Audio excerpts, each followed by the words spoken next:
Hello friends, నమస్కారం. ఈరోజు బీరకాయ కూర ఎలా చేసుకోవాలో చూద్దాం రండి. లవంగాలు, ధనియాలు కొంచెం ఆయిల్ వేసుకొని దొరదర వేపుకొని వేసేసుకున్నాను.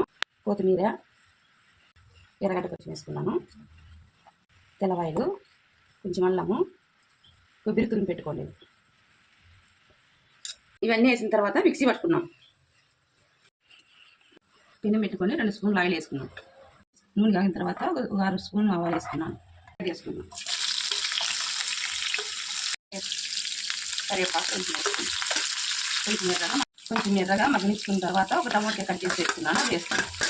టమాటా ఫ్రై మగ్గిన తర్వాత బీరకాయ వేసుకున్నాం. పసుపు వేసుకున్నాం. తరిగినంత కారం వేసుకున్నాం.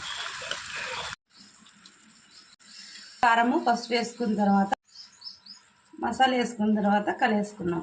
కొన్ని నీళ్ళు వేసుకున్నాం. అర గ్లాసు నీళ్ళు వేసుకున్న తర్వాత ఒక 10 నిమిషాలు ఉడికించుకున్నాం. బీరకాయ కూర ఉడికింది. ఇట్లా ఉడికించుకోవాలి. రొట్టె లేక, చపాతీ లేక, అన్నం లేక, అన్నిటికి బాగుంటుంది. నచ్చితే ఒక లైక్ చేయండి.